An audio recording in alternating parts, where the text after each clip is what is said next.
Le problème est épineux et devient jour après jour un véritable sujet de préoccupation. Crise financière et économique pousse l'endettement des collectivités locales d'Alsace à leur sommet. Aujourd'hui a été organisée à Strasbourg, à l'Institut d'études politiques, une journée de travail autour de cette question de la dette des collectivités locales. Bonjour Christophe Rosenau. Bonsoir. Vous êtes le président de la Chambre régionale des comptes d'Alsace. On va parler de cette question de la dette publique des collectivités.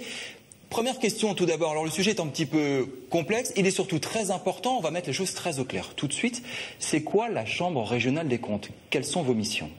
La Chambre régionale des comptes d'Alsace est l'institution de contrôle externe des collectivités territoriales et de tous les établissements publics locaux, généraux ou spécialisés de la région Alsace, prise donc département du Haut-Rhin, du Bas-Rhin. Elle est compétente pour contrôler à peu près 1200 comptabilités publiques. Quand on parle de dette des collectivités locales, qu'est-ce qui se cache derrière cette dette?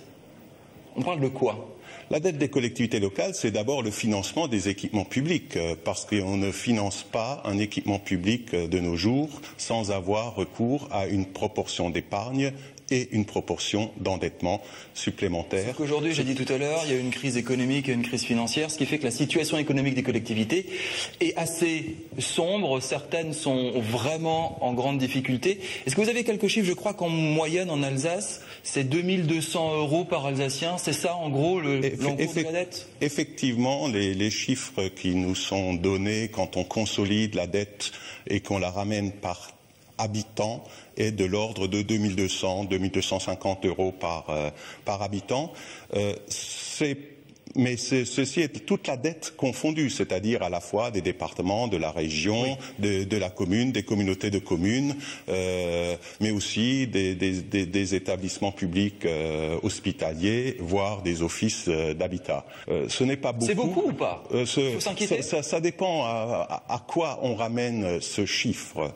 Si je prends l'exemple de nos voisins, le niveau territorial en Bade-Wurtemberg, le Land de Bade-Wurtemberg a une dette per capita qui approche plutôt 3700, 3800 €. Mais en fait, en France, l'essentiel de la dette est porté par l'État. Dans la période récente, notamment depuis la crise de 2008, les conditions d'accès au crédit des collectivités territoriales ont été profondément et sont en train d'évoluer profondément. Et là, on peut reparler par exemple des agences de notation qui notent aussi ces collectivités qui peuvent dégrader des notes, et ces collectivités, quand elles se présentent devant des banques, peuvent avoir des taux d'intérêt plus élevé, ça peut coûter plus cher, en gros, c'est ça? Il y a 4 ans encore, 3-4 ans encore, la marge sur les taux de marché était de l'ordre de quelques centièmes de % ou de un dixième à 2 dixièmes de %, alors qu'on est passé pratiquement à 2,2 voire 3% en fin 2011, début 2012. Rapidement, la dette structurée, ce sont ces fameux produits financiers très complexes qui posent beaucoup de problèmes aux collectivités aujourd'hui? Ce sont effectivement ces produits financiers complexes qui ont des niveaux de complexité variables. On a des produits qui paraissent relativement simples et au risque relativement limité et maîtrisé, et d'autres qui recèlent potentiellement une charge d'intérêt qui peut être très supérieure au taux du marché. Alors vous n'avez pas le droit de le dire, mais moi je peux quand même poser la question, revenir sur cette fameuse question de la gestion. Est-ce que ça a été hasardeux ou pas? Est-ce qu'aujourd'hui, il y a vraiment à la tête de ces communautés de communes et de communes de véritables experts ou pas?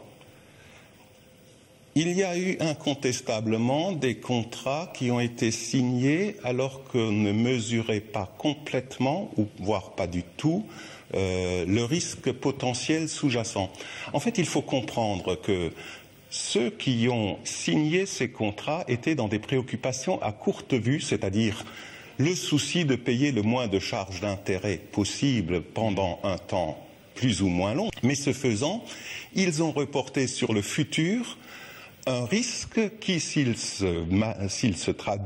devient effectivement un risque avéré, va conduire à une augmentation très forte de la charge de la dette, et une augmentation qui sera nettement supérieure au taux du marché ou au taux de ce qu'aurait été un emprunt si on avait eu recours à un schéma classique taux fixe ou taux variable de marché.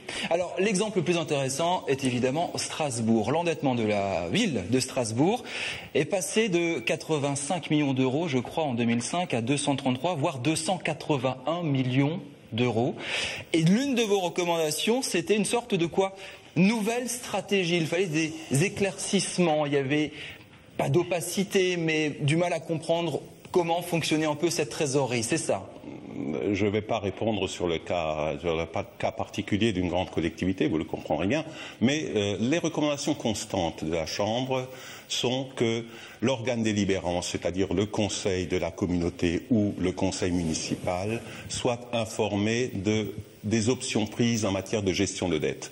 Est-ce qu'on peut encore parler de dette vertueuse aujourd'hui? Pour moi, la dette, c'était quelque chose qui servait à investir. Est-ce qu'aujourd'hui, on en est là, où la dette des collectivités aujourd'hui est tout autre, et c'est un véritable problème? Indiscutablement, c'est une dette vertueuse, parce que à la différence de l'État, on peut le dire, les collectivités ne peuvent emprunter que pour des investissements.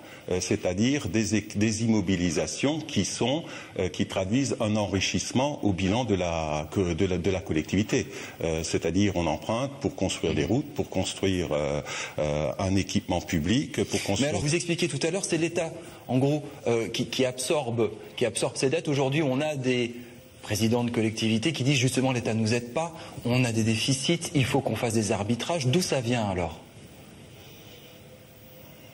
Difficile de répondre parce que l'État aide. L'État assure pratiquement 40% des ressources budgétaires en montant moyen des ressources budgétaires des collectivités territoriales.